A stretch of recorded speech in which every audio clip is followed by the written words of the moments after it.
Hi everyone, I'm Ailsa, I'm a STEM ambassador, and today I want to tell you a little bit about how I use maths in my job. So, no surprises here, my favourite subject at school was always maths. I remember hounding my teachers for questions outside of normal textbooks and what we were working on. For stuff like Sudokus, kill Sudokus, any sort of logic puzzle I could get my teeth into. I love all that sort of stuff. After school, I went to university and I studied maths for 4 more years, and off the back of university, I got the job I'm working in right now. So that's in a bank. Because we're a bank, we look after people's money, so their life savings, the debit and credit cards, all that sort of stuff.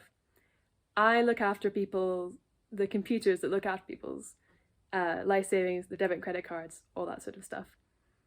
So usually my work will look like writing computer code to add new stuff or to fix things that have got a bit broken, but every day looks a little bit different, to be honest.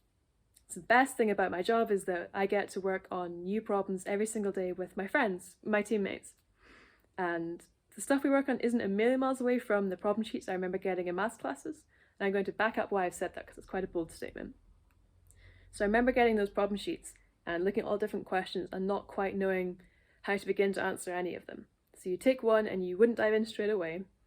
You'd stop and think, break the problem down, and try and figure out which tools you've been learning about recently that would help you to answer it. So maybe I'd use slightly different tools these days. I don't use a ruler or a compass anymore, but I use the same logical thought process to work through these problems.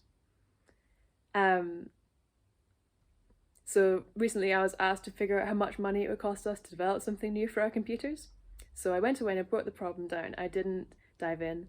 I figured out where all the different small costs would come from along the way and found out how much they would be, and used addition, multiplication and powers to figure out the whole cost overall.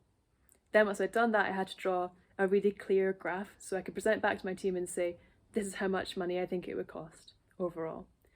And I had to show them my working because the numbers were very well and good, but they had to see my sums along the way before they could believe it. So when people say you have to show your working, unfortunately, that's true. So that's kind of one example of how I use maths in my day-to-day job right now. Obviously, I think maths is super important because I love it, and I'm always going to say that. But objectively speaking, I know that my workplace would be much better if we had more logically minded people who could find a new problem like that and use their problem-solving skills from school or from university to go about the problem in a logical, sensible way. So I hope you continue to study maths forever and ever and ever. Be delighted to answer any questions that you have. I'm Ailsa. Thanks very much for listening.